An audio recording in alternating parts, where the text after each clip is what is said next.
selamatkanku, kau ubahkan hidupku. Tubuhmu diserahkan, terpecah bagiku. Bilurmu menyembuhkan, menyucikan, beriku pengharapan, jadikanku baru.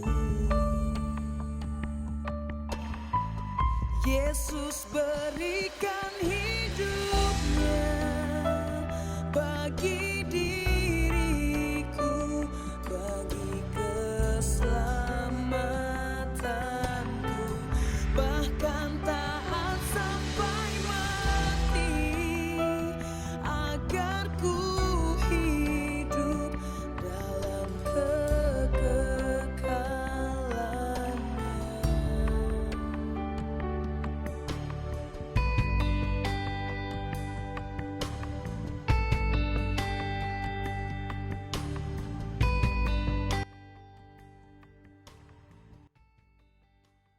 Nakasoban diti ang rason sanong salot magkain sinay dati ay ikot ng ibadah online.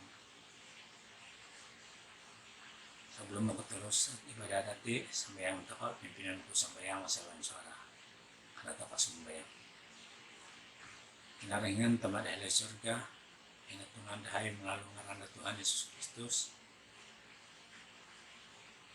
Pangsawatan dahil karehan ng konsekan dahil di ama.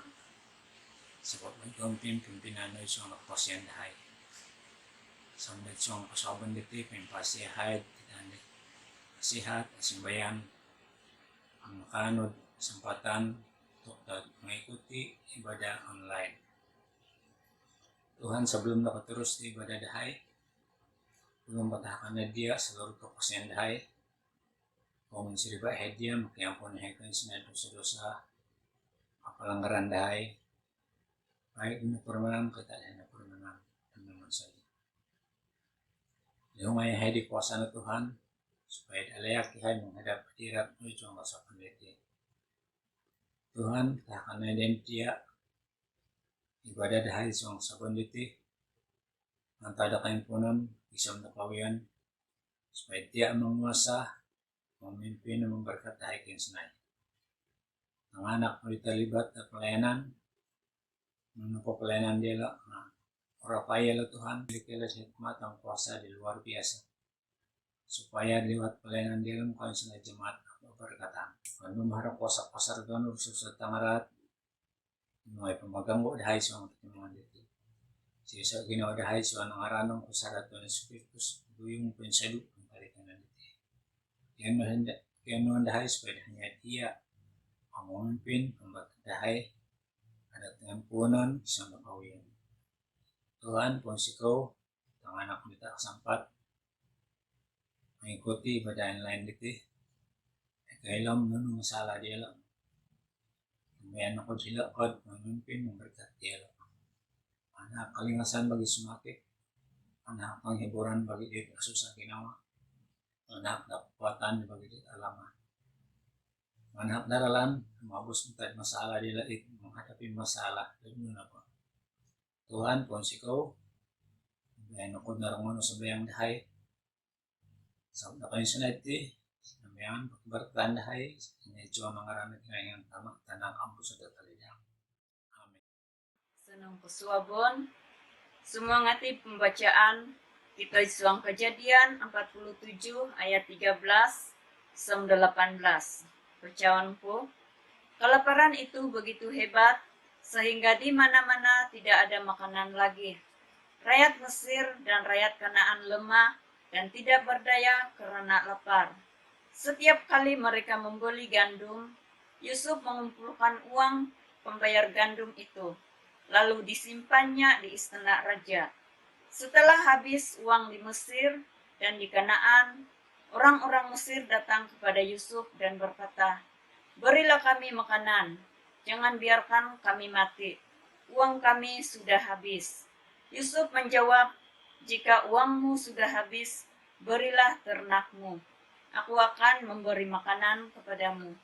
Lalu mereka memberikan ternaknya kepada Yusuf, dan ia memberi makanan kepada mereka sebagai ganti kuda, domba, kambing, sapi, keledai mereka. Pada tahun itu Yusuf memberi makanan kepada mereka, dan mereka membayar dengan ternak. Pada tahun berikutnya mereka datang lagi kepadanya dan berkata, "Kami berterus terang kepada Tuan bahwa uang kami sudah habis dan ternak kami sudah menjadi milik Tuan. Kami tidak punya apa-apa lagi yang dapat kami berikan kepada Tuan selain diri kami sendiri dan tanah kami." Tanong Kesuabon, basahan ko Suang Markus 14 ayat 10 hingga 21. Selepas itu, Yudas Iskariot, seorang daripada murid Yesus yang 12 itu, pergi kepada ketua-ketua imam untuk mengkhianatinya dan menyerahkannya kepada mereka. Ketika mendengar kata-katanya, mereka pun sukacita dan berjanji akan memberinya uang. Sejak itu, Yesus mencari peluang untuk mengkhianati Yesus. Pada hari pertama perayaan roti tidak beragi, ketika mereka menyembelih anak domba Paskah, para murid Yesus berkata kepadanya, "Di manakah engkau mahu kami pergi menyediakan jamuan Paskah untukmu?" Dia mengantar 2 orang muridnya dan berkata kepada mereka, "Pergilah ke dalam kota. Seorang lelaki yang membawa sekendi air akan menemui kamu. Ikutlah dia. Di mana dia masuk, katakan kepada tuan rumah, 'Guru berkata, di manakah ruang tamu untuk aku makan jamuan Paskah dengan murid-muridku?' Dia akan menunjukkan kepadamu sebuah ruang besar di tingkat atas, lengkap dengan perabot dan telah siap disediakan. Disitulah kamu membuat persiapan untuk kita." Kedua-dua muridnya itu berangkat pergi ke kota dan mendapati semua seperti yang telah dikatakan Yesus kepada mereka. Lalu mereka menyediakan jamuan Paskah. Pada waktu lewat petang, dia datang bersama murid-muridnya yang 12 itu. Sedang mereka duduk menikmati jamuan, Yesus berkata, "Sesungguhnya aku berkata kepadamu, seorang daripada kamu yang makan bersamaku akan mengkhianatiku."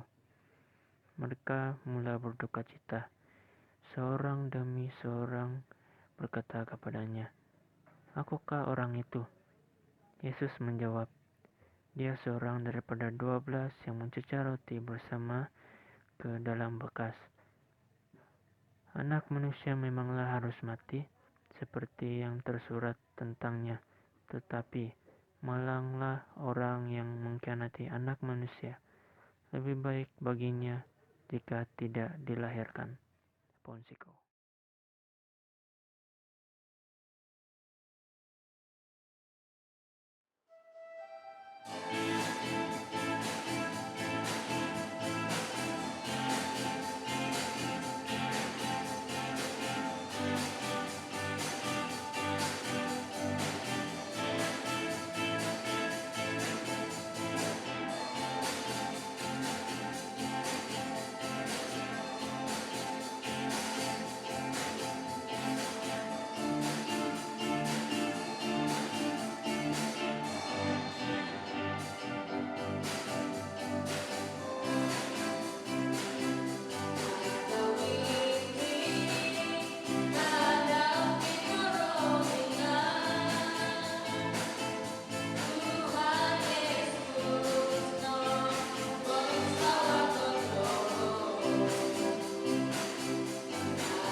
surga yang kami kenal dalam nama Tuhan Yesus Kristus, kami sangat bersyukur kepadamu Tuhan karena pimpinanmu buat kami dalam masa-masa yang kami lewati. Kami bersyukur Tuhan karena kami hidup sampai saat ini karena kemurahan-Mu. Sebentar ini Tuhan kami mau memberi yang terbaik, dan sebelum itu kami doakan supaya Engkau berkati tangan-tangan yang memberi, bahkan tak sempat memberi karena kekurangan. Kami doakan Tuhan supaya Engkau terus memberi kecukupan sesuai apa yang mereka perlukan. Tuhan, kami doakan juga hamba-Mu yang menyimpan persembahan ini, yang pemohon kepada-Mu Tuhan supaya Engkau memberi hikmat, supaya uang ini boleh dipakai untuk kemuliaan dan kebesaran nama-Mu Tuhan. Dalam nama Tuhan Yesus kami berdoa dan mengucap syukur semua ini. Amin.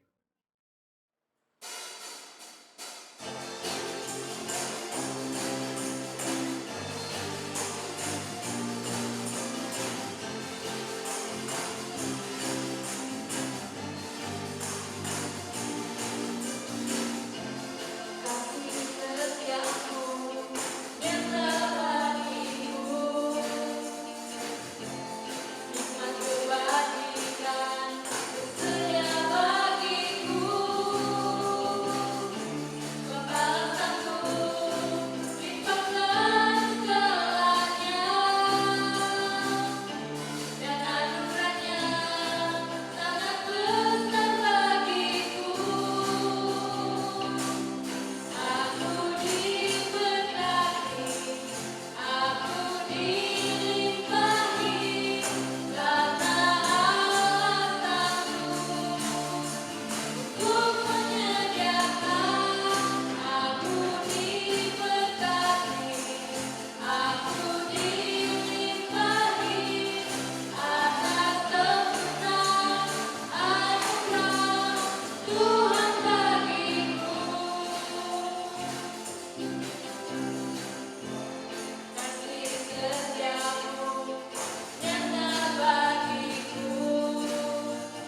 Oke, sebelum kita mendengar firman Tuhan, mari kita berdoa.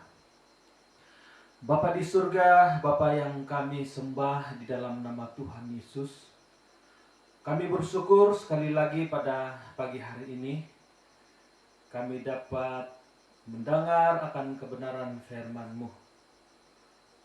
Kami serahkan ke dalam tangan Tuhan untuk sesi ibadah kami pagi hari ini, secara dalam talian, dimanapun jemaat-Mu Tuhan yang mendengarkan firman-Mu pada pagi hari ini, kiranya mereka semuanya diberkati. Tuhan Yesus, terima kasih, kami bersyukur. Inilah doa kami dalam nama Tuhan Yesus, kami sudah berdoa. Amin. Oke, salam, puji Tuhan karena anugerahnya lah yang membuatkan kita masih hidup dan bernapas. Ada istilah mengatakan penantian itu merupakan suatu penyiksaan. Betulkah? Menanti tanpa kepastian itu memang menyiksakan. Tetapi menanti dengan harapan, seperti firman Tuhan katakan, berbahagialah kamu yang tidak melihat, tetapi percaya. Pasti ada sukacita. Amin. Nah, pagi ini saya membawa kita belajar satu tema, yaitu gereja Tuhan, bersiaplah. Sekali lagi, gereja Tuhan, bersiaplah. Kita melihat ayat firman Tuhan di dalam Injil Markus pasal 13 ayat yang ke-26. Firman Tuhan berkata seperti ini. Pada waktu itu orang akan melihat Anak Manusia datang dalam awan-awan dengan segala kekuasaan dan kemuliaannya. Sekali lagi saya bacakan di dalam Injil Markus pasal 13 ayat 26. Pada waktu itu orang akan melihat Anak Manusia datang dalam awan-awan dengan segala kekuasaan dan kemuliaannya. Ayat ini menceritakan tentang kedatangan Tuhan Yesus yang kedua kalinya nanti.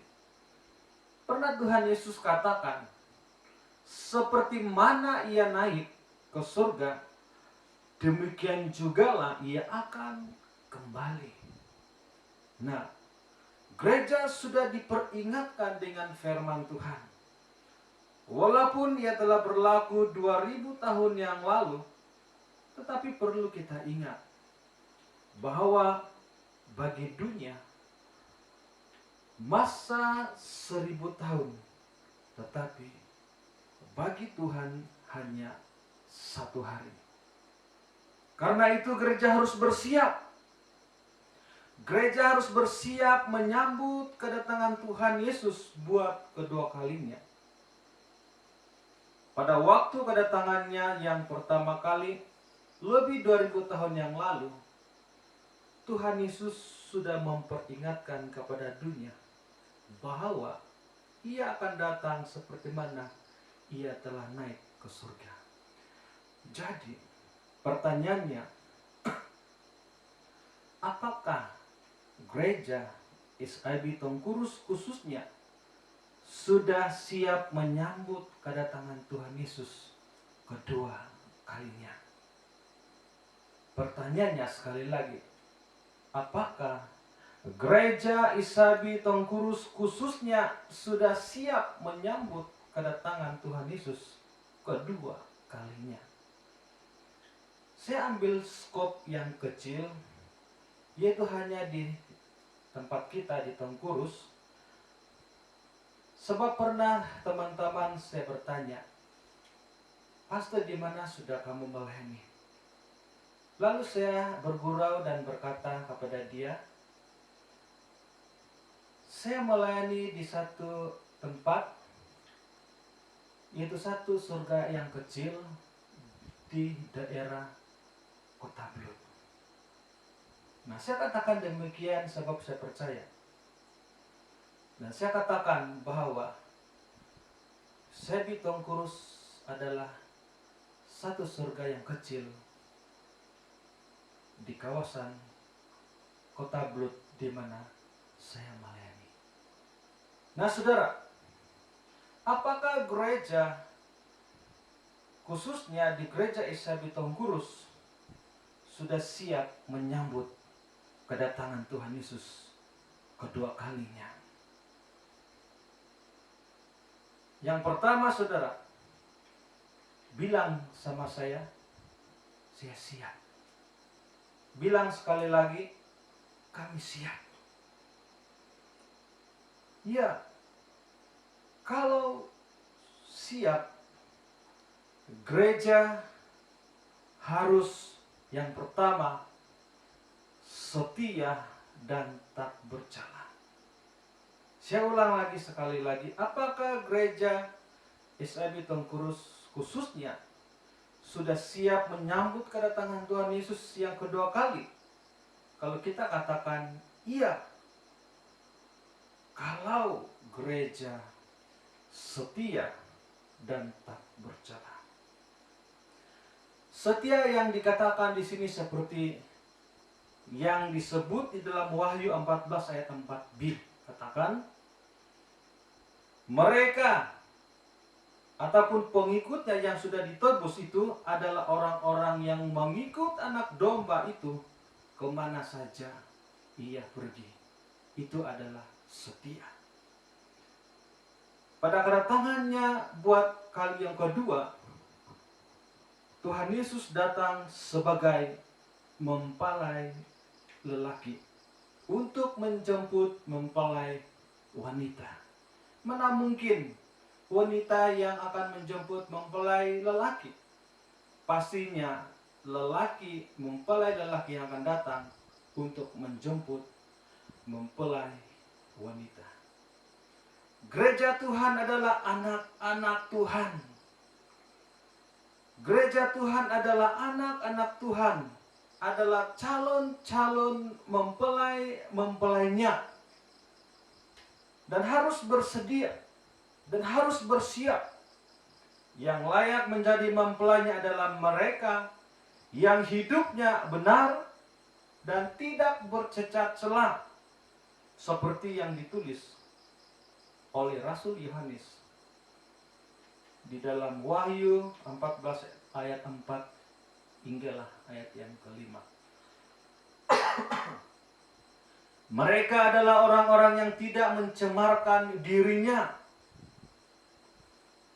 Mereka adalah orang-orang yang mengikut anak domba itu kemana saja. Ada disebut di dalam Wahyu 14 ayat 4 hinggalah ayat yang kelima. Begitulah seharusnya kita setia mengiringi Tuhan Yesus sampai akhir hidup. Karena itu sebagai mempelainya, kita harus selalu menjaga kekudusan dan sentiasa bersekutu dengan Dia, menyatukan hati, menyatukan jiwa dan roh, seperti Yesus yang selalu memiliki hubungan yang intim dengan Bapa dan memisahkan diri dari segala kesibukan untuk memandang wajahnya dan mendengar suaranya. Buktinya, Alkitab mencatat di dalam Markus pasal 1 ayat 35, dikatakan di situ pagi-pagi benar, waktu hari masih gelap, ia bangun dan pergi keluar. Ia pergi ke tempat yang sunyi dan berdoa di sana. Gereja Tuhan juga harus setia dalam hal berdoa. 1 Tesalonika pasal 5 ayat 16 hingga 17. Bersukacitalah senantiasa, tetaplah berdoa. dan juga setia dalam pertemuan-pertemuan ibadah. Ibadah kita di gereja dan di rumah itu tidak sama. Perasaan itu di gereja dan di rumah tidak sama. Di gereja tidak ada TV.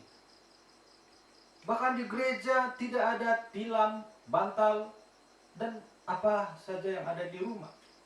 Di gereja hanya ada kerusi panjang dan mimbar ataupun pentas, di mana disitulah tempat kita sama-sama memuji dan menyembah Tuhan, bahkan mendengar firman Tuhan. Beda di rumah dan di gereja. Nah, sebab itulah di Ibrani 10 ayat 5 katakan, janganlah kita menjauhkan diri dari pertemuan-pertemuan ibadah kita seperti dibiasakan oleh beberapa orang. Tetapi marilah kita saling menasihati dan semakin giat melakukannya menjelang hari Tuhan yang mendekat. Adakah gereja Tuhan sudah bersedia ataupun sudah siap? Bilang sama saya, ya, kami siap. Kalau kita siap, kita harus setia dan tak bercacat, tak bercela. Norma baru memisahkan kita dengan gedung gereja hari ini. Warga Amas dan kanak-kanak, mereka lah yang telah mendapat kesannya. Kanak-kanak dan warga Amasnya pasti mereka begitu rindu untuk datang beribadah ke gereja. Tetapi norma baru ini telah memisahkan kita dengan mereka. Tetapi pasti satu kesempatan yang akan ada lagi pada satu saat nanti. Selain itu setia membaca firman Tuhan. Karena itu Yesaya 1 ayat 8 berkata, supaya engkau bertindak hati-hati sesuai dengan segala yang ditulis di dalamnya. Sebab dengan demikian perjalananmu akan berhasil dan engkau akan beruntung. Dan setia dalam hal memberi persembahan, khususnya persembahan kasih dan persembahan persepuluhan. Karena firman Tuhan sendiri yang berkata di dalam Malaki 3 ayat 10, bawalah seluruh persembahan persepuluhan itu ke dalam rumah perbendaharaan, supaya ada persediaan makanan di rumahku, dan ujilah aku, firman Tuhan semesta alam, apakah aku tidak membukakan bagimu tingkap-tingkap langit dan mencurahkan berkat kepadamu sampai berkelimpahan. Saudara yang saya kasih dalam nama Tuhan Yesus, sesibuk apapun kita, tidak ada alasan untuk tidak bersekutu dan membangun hubungan ataupun keintiman kita dengan Tuhan. Itulah kunci yang utama. Apalagi bagi kita sebagai anak-anak Tuhan. Apalagi bagi kita sebagai pelayan Tuhan. Tanpa keintiman dengannya, pelayanan kita tidak lebih dari hanya sekadar rutin harian kita, rutin mingguan kita, di mana tidak ada lagi urapan. Seperti yang dialami oleh jemaat di kota Sardis. Sehingga Tuhan menegur dengan keras. Wahyu 3 ayat 1. Aku tahu pekerjaanmu. Engkau dikatakan hidup, padahal engkau mati. Hanya yang setia dan tidak hidup bercela yang akan menjadi mempelai Kristus. Hanya yang setia yang tidak hidup bercela yang akan menjadi mempelai Tuhan Yesus Kristus. Apakah gereja Tuhan sekarang sudah bersedia menyambut kedatangan Tuhan Yesus? Di akhir ayat selalu mengatakan, siapa yang bertelinga, hendaklah ia mendengar kata firman Tuhan. Dan saya hanya menyampaikannya. Yang kedua, adakah gereja Tuhan sudah siap? Bilang sama saya, siap. Kami siap. Kalau gereja berjaga-jaga. Jangan kita salah paham dan salah mengerti. Sampai kita tidak mau tidur karena kita mau terus berjaga-jaga menanti Tuhan. Jangan salah paham. Sadar dan berjaga-jaga di dalam 1 Tesalonika 5 ayat 1 hingga 11, saya baca beberapa ayat. Tetapi kita adalah orang-orang siang. Baiklah kita sedar, berbaju jirakan iman dan kasih, dan berketompongkan pengharapan keselamatan. Karena Allah tidak menetapkan kita untuk ditimpa murka, tetapi untuk beroleh keselamatan oleh Yesus Kristus Tuhan kita. Mengingatkan kita kembali tentang pengakuan iman kita, tentang kedatangan hari Tuhan itu, yang tidak dapat kita jangkakan bila saatnya ataupun bila waktunya. Tetapi kepastian yang kita pegang bahwa hari Tuhan itu waktunya akan tiba ketika Tuhan Yesus datang kembali ke dunia ini. Ada sudah tanda-tanda kedatangannya. Alkitab sendiri berkata, kedatangan Tuhan itu disusuli dengan tanda-tanda. Kedatangan Tuhan Yesus disusuli dengan tanda-tanda dan bukan tanda tanya. Apa yang terjadi saat ini, terjadi di dunia hari ini, itu adalah salah satu di antaranya tanda-tanda kedatangan Tuhan Yesus buat kedua kalinya. Dia akan menjadi mempelai lelaki yang akan mengambil mempelai perempuan. Pada waktu kedatangan Tuhan itu boleh saja terjadi pada masa sewaktu kita masih hidup. Kedatangan Tuhan itu juga boleh terjadi ketika kita sudah tidak ada. Tapi yang pastinya haruslah kita senantiasa berjaga-jaga. Ada orang tua yang sudah lanjut usianya mengatakan, apabila dia sudah berbalik kepada hidupnya yang lalu, dia katakan sendiri bahwa seusia saya sudah rambut saya putih, sampai hari ini Tuhan Yesus tidak pernah datang. Tetapi Alkitab berkata, mengajarkan kita haruslah berjaga-jaga. Kedatangan hari Tuhan itu dapat menjadi satu murka yang besar, tetapi kedatangan Tuhan itu juga dapat menjadi satu sukacita.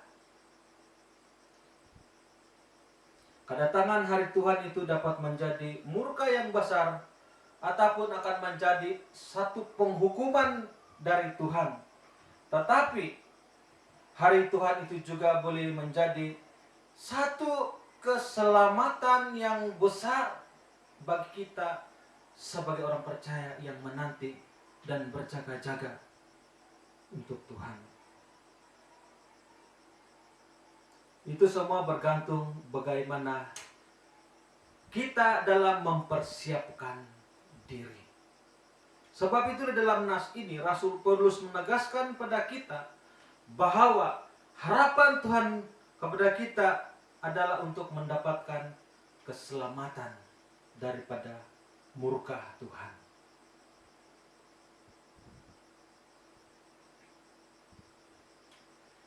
Nas ini juga mau mengajarkan kita, ataupun Alkitab ini juga mengajarkan kita bagaimana sesungguhnya mempersiapkan diri dalam penantian kita akan datangnya pada hari Tuhan.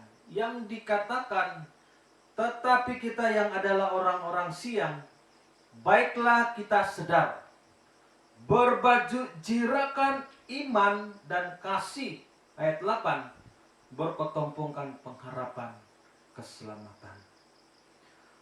Nah, pengertian di situ bahwa kita harus membawakan diri kita di dalam iman, kasih, dan pengharapan. Layaknya seperti kita adalah orang siang, di mana kita adalah orang siang hari yang melakukan banyak aktiviti sehari-hari kita. Bukan seperti dikatakan orang yang malam itu, di mana mereka hanya tidur terlelap, ataupun seperti seorang yang mabuk yang tidak sadar apabila di mana orang yang sedang mabuk yang tidak dapat menyelamatkan diri ketika sesuatu yang terjadi kepada dia. Kalau orang siang, dia sentiasa berjaga, walaupun dia melakukan aktivitinya seharian. Berbanding dengan orang malam, karena orang malam dia hanya tidur, sama seperti orang mabuk, yang apabila dia sendiri tidak dapat diselamatkan. Nah, tubuh kita ini memang lemah. Kita juga boleh beristirahat ketika sudah penat bekerja. Kita juga boleh tidur, bahkan pada satu waktu juga kita juga akan kembali ke tanah. Seperti yang firman Tuhan katakan. Tetapi firman Tuhan mengingatkan kepada kita bahwa iman, kasih, dan pengharapan kita harus tetap hidup, bekerja, dan berkarya. Jangan kita biarkan iman, kasih, dan pengharapan kita itu tertidur, lemah, bahkan mati. Sehingga dalam kehidupan kita sehari-hari, jangan jadi terbalik. Kita ingin bekerja sampai 24 jam sehari, ataupun itu kurang dari itu juga. Tetapi iman, kasih, dan pengharapan pula itu yang tertidur, yang tidak bekerja. Nah, sehingga dalam menjalani kehidupan kita, jangan kita dahulukan pertimbangan pikiran kita, tetapi dahulukanlah iman, kasih, dan pengharapan kita menanggapi setiap apapun yang telah terjadi, ataupun yang sedang yang akan terjadi. Dan kita juga harus paham dan mengerti bahwa sungguhnya iman, kasih, dan pengharapan itu tidak hanya berguna bagi penantian kita pada masa kedatangan hari Tuhan, tetapi juga berguna di dalam kehidupan kita ketika kita masih hidup di dunia ini. Sebab itulah pemberian Tuhan, pemberian Allah yang akan kita gunakan dalam perjalanan hidup kita di dunia ini, dan juga untuk kehidupan kekal bersama Tuhan kita, yaitu Yesus Kristus. Haleluya. Nah, yang ketiga, adakah gereja sudah siap? Bilang sama saya, ya kami siap. Kalau gereja bertekun dalam iman. Firman Tuhan katakan sekali dalam Wahyu 14 ayat 6 hingga 13, ambil ayat yang ke-12. Yang penting di sini ialah ketekunan. Orang-orang kudus yang menuruti perintah Allah dan iman kepada Yesus. Kolosi 1 ayat 23, kepada jemaat di Kolosi, Paulus menasihati, kamu harus bertekun dalam iman. Tetap teguh dan tidak bergoncang, dan jangan mau digeser dari pengharapan Injil yang telah kamu dengar dan yang telah dikabarkan di seluruh alam di bawah langit. Seberapa jauh kita bertekun di dalam Tuhan? Yang tadi kita harus berjaga-jaga. Nah, yang terakhir ini kita harus bertekun dalam iman. Pertanyaannya, seberapa jauh kita bertekun di dalam Tuhan? Kalau kita sudah siap. Seberapa tekun kita dalam doa? Seberapa tekun kita di dalam membaca firman Tuhan? Ataupun sudahkah kita bertekun di dalam menjalankan ibadah kita? Ataupun adakah kita sudah bertekun di dalam mengerjakan tugas-tugas pelayanan kita yang dipercayakan Tuhan kepada kita? Kalau berbicara tentang ketekunan, mari kita lihat dan belajar dari seorang yang bernama Salomo. Di dalam 2 Tawarik 8 ayat 1-8. Kalau kita perhatikan apa yang dilakukan Salomo dalam menjalankan ibadah terlalu rumit. Terlalu rumit kalau kita perhatikan apa yang dilakukan oleh Salomo. Ada saja korban yang dia harus persembahkan kepada Tuhan setiap hari. Ada juga yang dipersembahkan kepada hari-hari khusus seperti hari Sabat, bulan baru, hari raya, dan sebagainya. Itulah yang saya katakan, kalau kita perhatikan terlalu sulit apa yang Salomo lakukan dalam menjalankan ibadah. Meskipun demikian, Salomo tetap melakukan semua itu dengan sukacita. Salomo dengan tekun dan setia menjalankan ibadahnya kepada Tuhan. Tidak hanya separuh. Dan dia tidak disusuli dengan keluhan. Kita bagaimana? Apakah selama ini kita juga melakukan seperti contoh yang dilakukan oleh Salomo? Kalau kita lihat cara yang dia lakukan, terlalu sulit untuk kita lakukan. Baru saja kita mau diatur untuk melakukan satu pelayanan, itu belum pasti kita akan melakukannya. Banyak perkara kalau kita bangkitkan untuk kita jelaskan.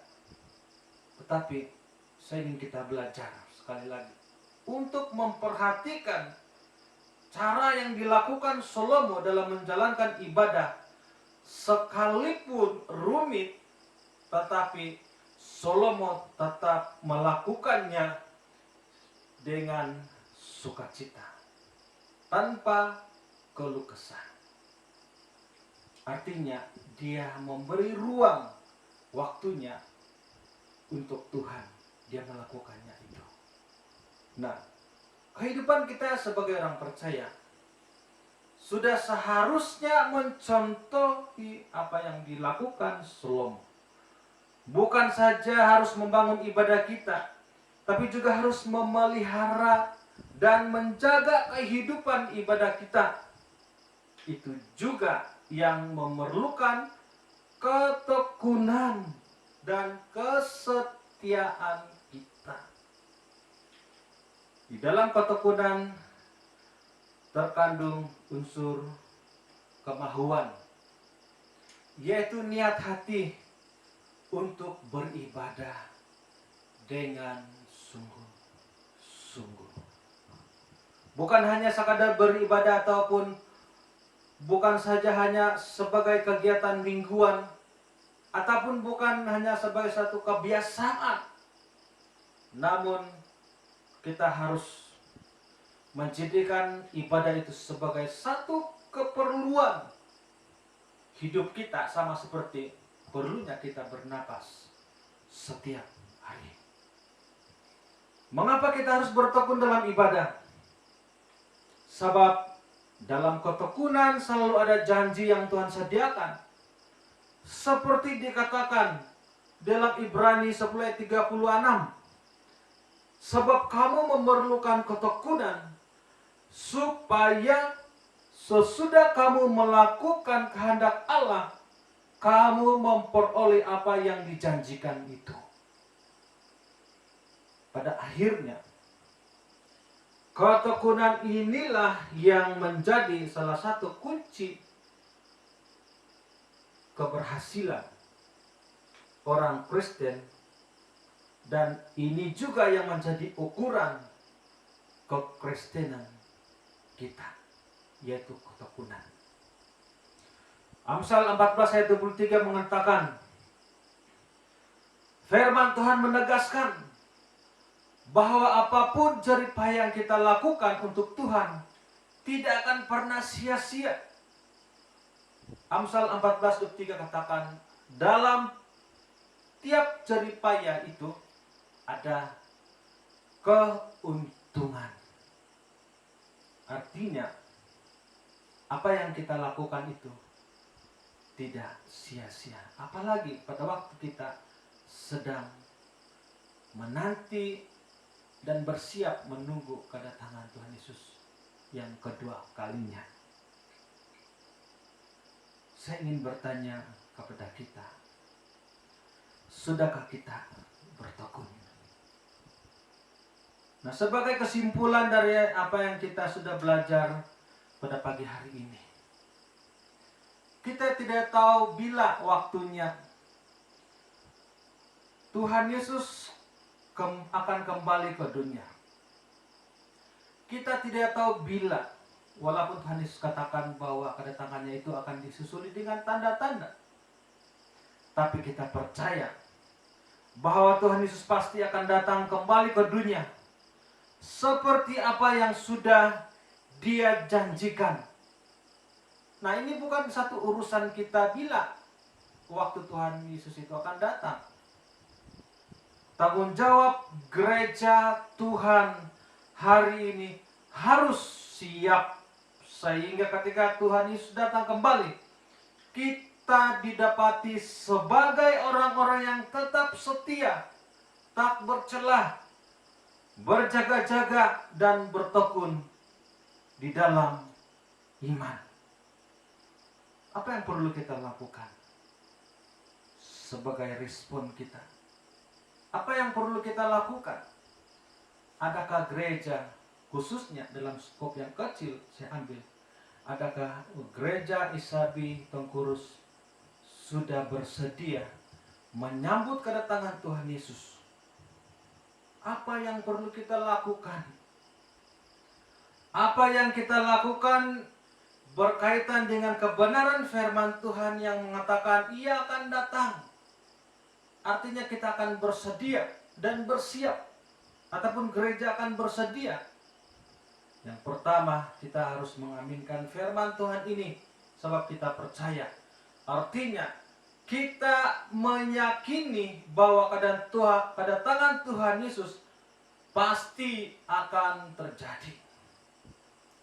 Nah, di situ kita tidak perlu mempersoalkan tentang hari dan waktunya ataupun saatnya, tetapi yang pasti adalah kedatangan Tuhan Yesus kedua kalinya pasti itu akan terjadi. Di 1 Tesalonika 5:1-2 mencatatkan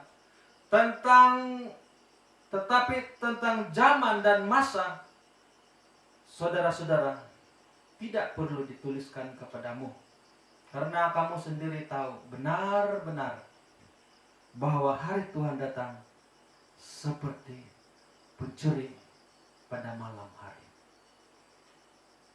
Ini adalah janji Tuhan bahwa ketika Ia datang, Ia akan mengaruniakan, memberikan mahkota bagi orang-orang yang teguh dan tetap percaya kepadanya.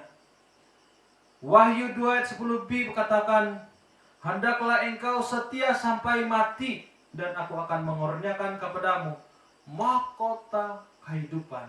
Haleluya. Yang kedua, kita harus mempercayai janji Tuhan.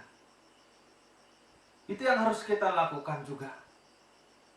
Selain daripada kita melakukan ataupun mengaminkan firman Tuhan yang kita belajar pagi ini, kita juga percaya akan janji Tuhan. Kita harus mempercayakan hal ini, karena Tuhan tidak pernah lupa akan janjinya. kita mungkin boleh lupa janji yang pernah kita ucapkan. Kita boleh lupa juga pada janji-janji Tuhan. Tetapi Alkitab berkata, Tuhan tidak pernah lupa janjinya. 2 Petrus 3:9, Tuhan tidak lalai untuk menepati janjinya. Sekalipun ada orang yang menganggapnya sebagai kelalaian, tetapi ia sabar terhadap kamu karena ia menghendaki supaya jangan ada yang binasa, melainkan supaya semua orang berbalik dan bertobat. Saudara yang terakhir, tetap berjaga dan setia yang perlu kita lakukan. Jangan seperti murid-murid Tuhan Yesus, di mana mereka tidak berjaga-jaga. Tetapi biarlah kita tetap didapati sebagai orang yang tetap berjaga-jaga dan setia pada waktu Tuhan datang kepada kita satu waktu nanti. Bila-bila waktu, bila-bila masa. Sebab itulah, mari kita persiapkan diri kita. Tuhan Yesus akan segera datang. Tuhan Yesus akan datang kembali ke dunia buat kedua kalinya. Sebab itu gereja Tuhan ataupun anak-anak Tuhan harus bersedia. Terakhir, apakah gereja Tuhan sudah bersedia? Apakah anak-anak Tuhan betul-betul sudah bersedia? Dan apakah saudara dan saudari dan teman-teman semua sudah bersedia? Yang pasti sudah bersedia untuk menyambut kedatangan Tuhan Yesus buat kedua kalinya. Nah, saudara, kiranya firman Tuhan ini sekali lagi dapat mempersiapkan diri kita dengan senantiasa hidup bijaksana dan melakukan kebenaran firman Tuhan. Di akhir-akhir ayat itu katakan, siapa yang bertelinga, haruslah dia mendengar. Amin, saudara. Kebenaran firman Tuhan hanya sampai di sini.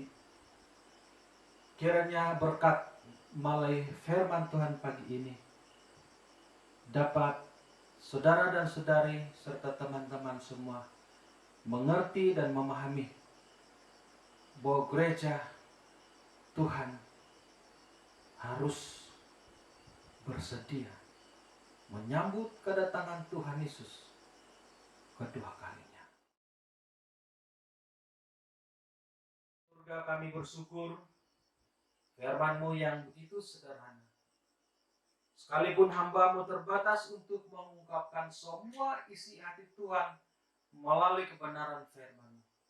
Tapi biarlah roh Tuhan hari ini bekerja di dalam setiap hati jemaat-Mu, supaya jemaat Tuhan yang ada di sidang Istana Tengkurus akan memahami dan mengerti kebenaran firman-Mu pagi ini. Bahkan kebenaran ini dapat disematkan di hati kami masing-masing, mengaplikasikan ini di dalam kehidupan kami setiap hari, sementara menanti kedatangan Tuhan Yesus yang kedua kalinya. Inilah doa kami, ucapan syukur kami di dalam nama Tuhan Yesus. Kami sudah berdoa. Amin. Darahmu tercurah, tubuhmu terpecah, kasih-Mu memulihkan, menyucikan, beriku pengharapan, jadikanku baru. Bapa Surgawi yang kami kenali dalam nama Tuhan Yesus, di akhir daripada ibadah kami pada hari ini, kami menaikkan ucapan syukur dan terima kasih kepada-Mu ya Tuhan, atas penyertaan Tuhan dari mulai pertengahan hingga selesai pada hari ini. Dan kami terus berdoa bagi mereka yang telah melayani Tuhan, apapun pelayanan mereka pada hari ini. Engkau berkati mereka, Engkau pakai mereka menjadi alat kemuliaan Tuhan seterusnya dalam kehidupan mereka. Tuhan Yesus Kristus, kami tangguh ibadah kami pada hari ini. Kebaktian akan datang. Dan sekali lagi kami mohon supaya Tuhan berkati setiap mereka yang mengambil bagian dalam minggu hadapan Tuhan, supaya mereka diberkati Tuhan. Tuhan Yesus Kristus, terima kasih di mana saja kami pada hari ini Tuhan. Kami mohon sekali lagi penyertaan Tuhan, baik di mana saja kami berada. Kuasa Tuhan, tangan Tuhan senantiasa menyertai kami. Kami akhiri ibadah online kami pada hari ini di dalam dan di atas nama Tuhan Yesus Kristus yang telah menjadi sebagai Tuhan dan Juru Selamat kami yang hidup. Amin. Yesus berikan hidupnya bagi diriku, bagi keselamatanku, bahkan taat sampai mati, agar ku hidup dalam kekekalannya.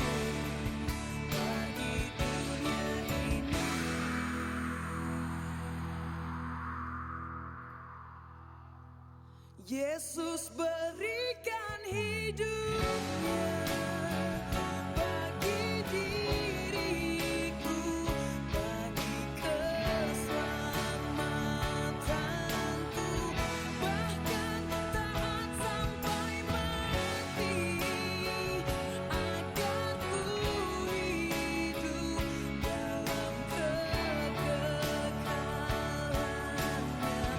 Yesus berikan hidupnya bagi diriku, bagi keselamatanku, bahkan taat sampai mati, agar ku hidup dalam kekekalannya.